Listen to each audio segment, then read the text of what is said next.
So welcome to the writing workshop. We're going to spend some time drafting the cover letter for the Summer Internship Award application. Just to quickly review, the Summer Internship Award offers up to $4,000 worth of funding associated with the cost of living for an internship over the summer. Internships can either be unpaid or underpaid. And typically you'll see internships occurring in the public sector, nonprofit, or potentially for-profit sector. Typically, if the internship is for-profit, the CLBR will still ensure that it follows the guidance under the Department of Labor. And if you are getting paid, you are still able to apply for Summer Internship Award if your internship is considered unpaid. And by that, I mean, if your internship offers like a stipend, but maybe it's not enough to cover your cost of living over the summer. Or a good example is if you have an internship in maybe like Manhattan, and it pays you, but it's clearly not enough to cover your cost of living in such an expensive city, and you maybe need additional funding to pay your rent and other utilities. That's considered underpaid. And if you have any questions about that, you're welcome to reach out to CLBR, and we can definitely help you in identifying whether a for-profit internship is considered underpaid. One thing to keep in mind, the SIA does not cover research. So we do not provide funding for research. Simply because there are many other sources of funding on campus for you to do something like that, which is not to say your internship can't have any element of research. So if there is a portion or a part of your internship that involves doing some research, that's okay. We just don't want it to be that like 100% of what you're doing over the summer is only research. So again, if you have questions about that, just feel free to feel welcome to reach out to CLBR. The requirements for SIA are, again, that it's unpaid or underpaid, that it's not 100% research, and you are welcome to propose remote internships. And in-person internships may be a bit more challenging, but those are also totally welcome. You'll need to be really clear in your application how an in-person internship is going to comply with COVID safety guidelines, but we are still totally accepting in-person internships as well. You're going to have to draft a budget, which focuses on the cost of living, including rent, utilities, food, medication. If you have therapy sessions over the summer and need to pay your copay for those, that can totally be a part of your budget. If you have like prescription contacts that you have to buy over the summer, that can be part of your budget. SIA does now cover travel as part of your budget. So that actually has, this line here has actually recently changed. So Reed's policy has been revised such that travel can be permitted and we can fund that. I encourage you to review the fellowship guidelines on the CLBR's website for more details on what exactly we mean by travel and how to follow the policy set forth by the college. And then getting a host employer confirmation. This question comes up a lot, so I really want to be clear about that. You're still allowed to submit an application for the Summer Internship Award, even if you haven't actually got an official confirmation from the employer. Obviously, we would prefer that you get the confirmation in advance, but you're still totally allowed to draft and submit your application as you're still waiting to hear back about an internship. Because you never know, you could hear back in April, and especially because the deadline is in March, there's still April, May, and June to hear back from a potential employer, and we don't want to limit students for that reason. So feel welcome to submit your application even if you haven't heard back yet. Applications can be found, or the application to submit is in Handshake if you haven't already checked that out. And then the details for the Summer Internship Award are on the CLBR's website under fellowships. So like I mentioned earlier, go ahead and pull up that Google Doc or Word document so we can take notes and draft your cover letter. Today, we're going to exclusively be focusing on the cover letter and not any other part of the application.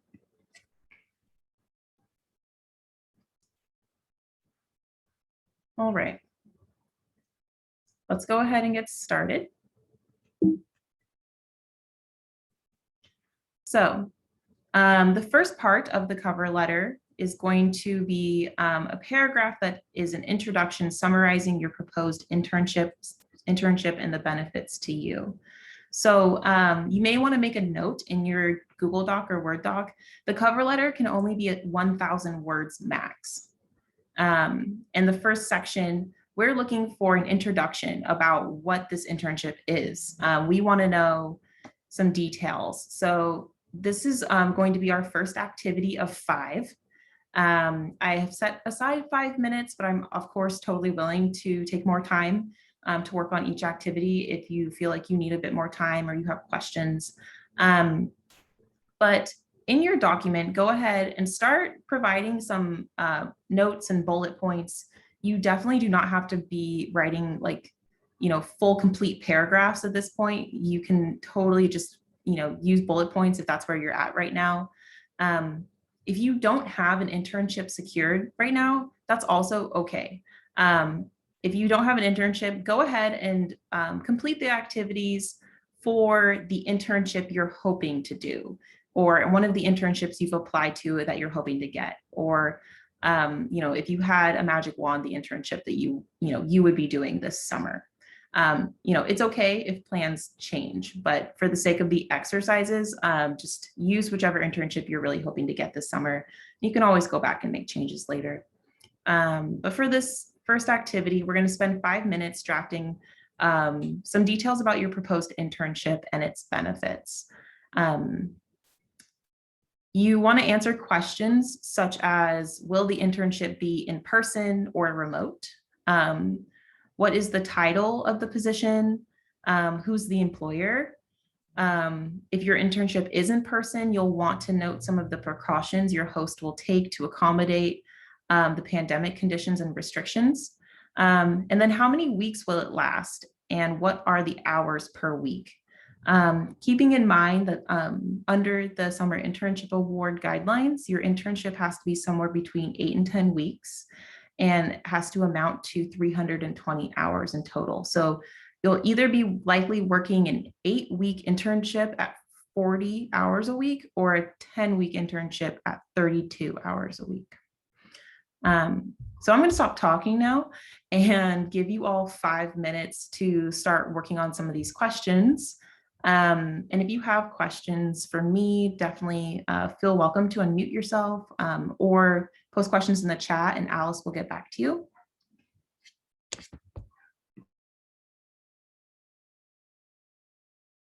And we'll return at like 5:18.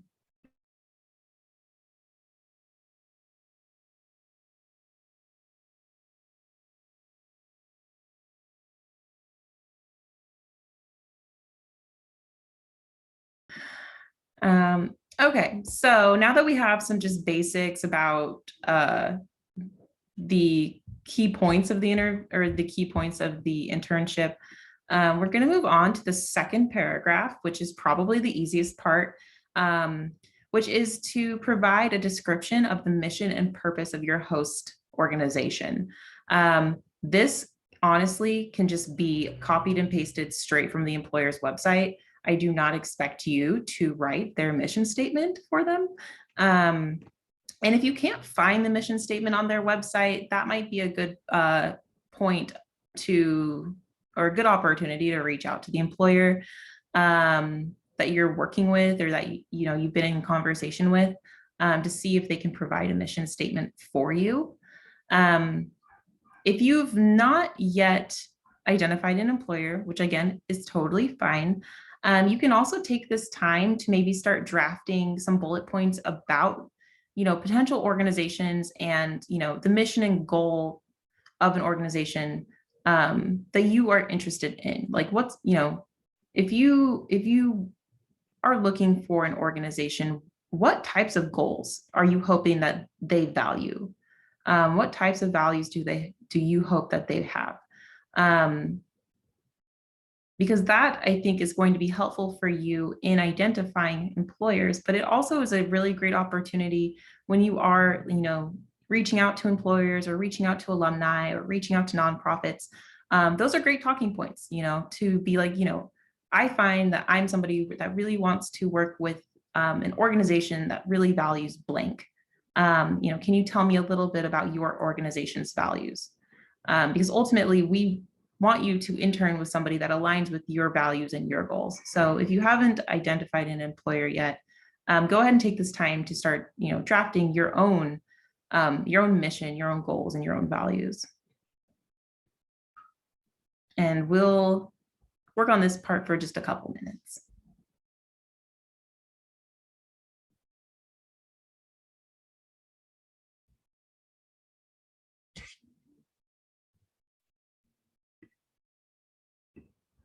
Alrighty, so we're going to go ahead and move on to the next paragraph.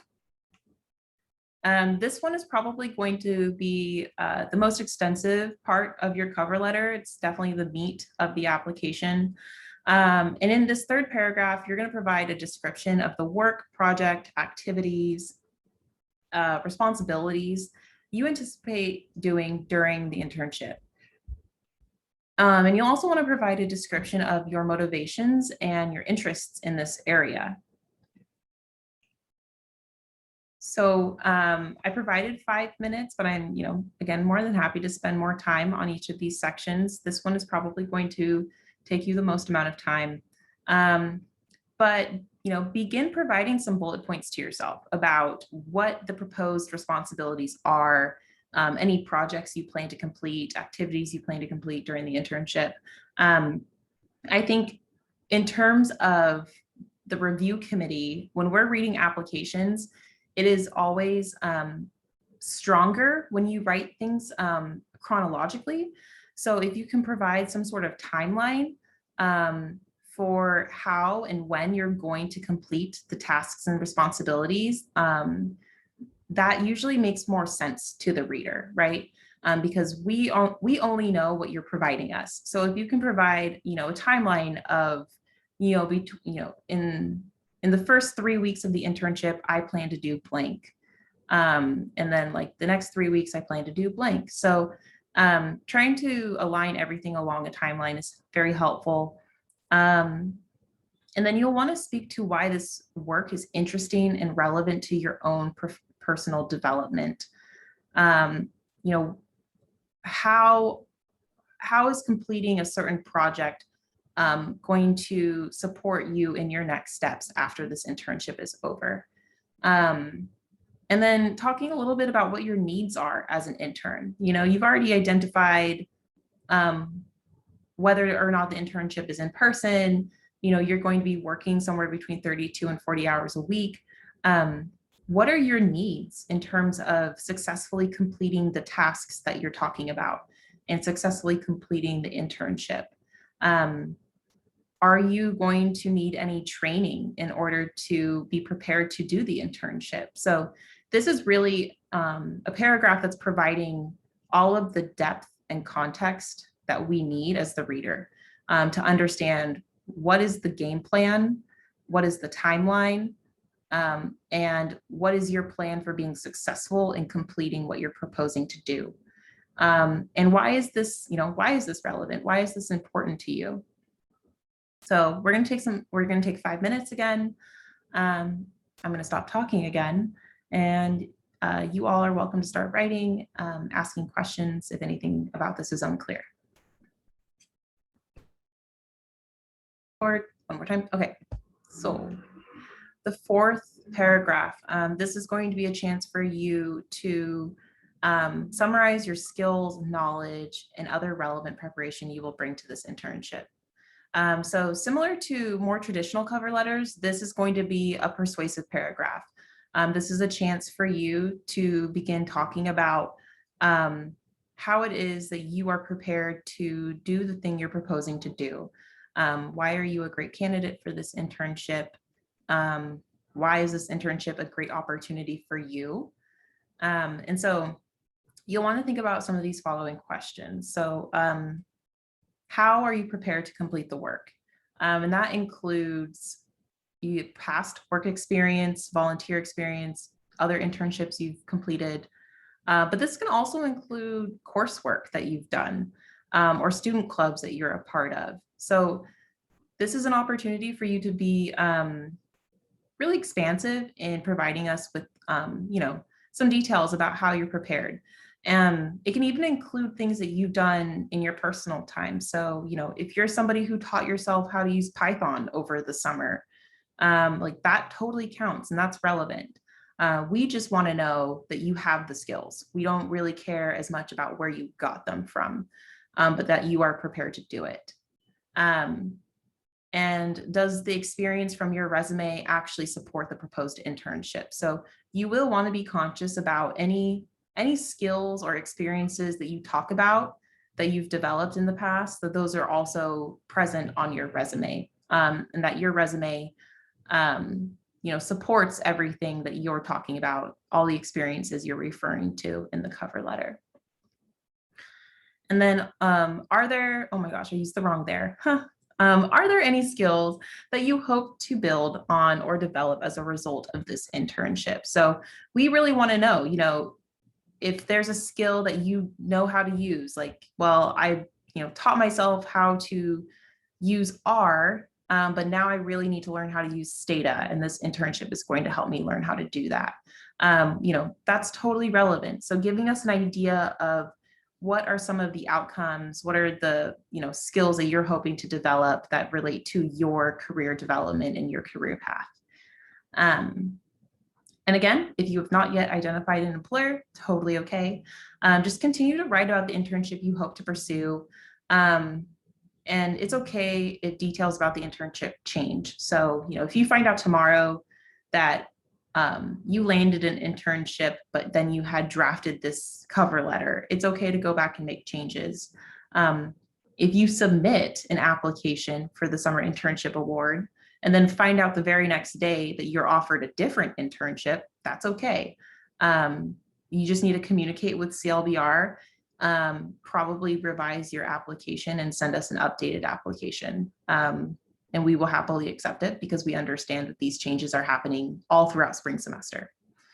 But again, go ahead and take 5 minutes to start drafting some of the skills that you're going to bring to this internship, some of the experiences that have helped you prepare for this internship, and then kind of start thinking about the outcomes of the skills you hope to develop as a result of the internship. So again, I'm going to mute myself and give you all some time and come back at 5:39. Resume recording one more time here. All right, so the fifth and final paragraph, you'll want to outline the desired outcomes of this experience and how they apply to your goals. So this is kind of an extension of one of those questions of, what are the intended skills that you plan to develop as part of this internship? This is an opportunity for you to kind of expand on that. And so we're going to take the final 5 minutes to go over how the completion of this internship supports your next steps in your career. And you'll want to clearly explain your professional goals, both short-term and long-term, if you can. And, if you're to a point right now where you don't exactly know what you want to do quite yet, that's totally okay. And in fact, that's kind of the point of internships. It's supposed to be experiential and developmental. So you'll want to maybe instead, if you can't necessarily clearly explain what it is you want to do for the rest of your life, talk about how this internship is helping you at least narrow down and figure out what you want to do. You can totally talk about the ability or the fact that through this internship, you're hoping to gain some clarity. You're hoping to have that experience so you can figure out whether this is something you want to do or not, or that whether this type of work is something you're going to enjoy or not. And that's still just as valid. And then you'll want to talk a little bit about what are some of the goals within the internship.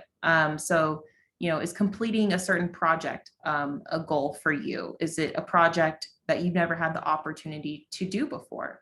Is networking with certain staff a goal for you? Are you trying to really get in with an organization and meet some important people so you can hopefully, get a job after graduation? And then again, is developing a certain skill one of your goals for this internship? And again, if you have not yet identified an employer, this is a great opportunity for you to begin brainstorming what the goals are for a proposed or theoretical internship. And again, this is a good opportunity for you to provide, potentially like an abstract or like a one-page summary to an employer that you're speaking with about your potential outline for an internship you'd like to propose to them. And in that outline, you would absolutely want to provide some goals for both the employer and yourself. So, if you're still trying to figure out where you're going to intern, or you're right now reaching out to people from the alumni directory or alumni through LinkedIn, or you're emailing nonprofits to see if they are seeking interns, providing kind of a one-sheeter about what it is you're hoping to do is really helpful for people, because of course with nonprofits, they'll definitely welcome unpaid interns. And, the point of this funding is to cover your cost of living. So you have an opportunity to complete maybe an unpaid internship without that financial barrier. So if you can reach out to a nonprofit with, a really clear description of what your plan is that you're proposing, that's going to be really impressive to them.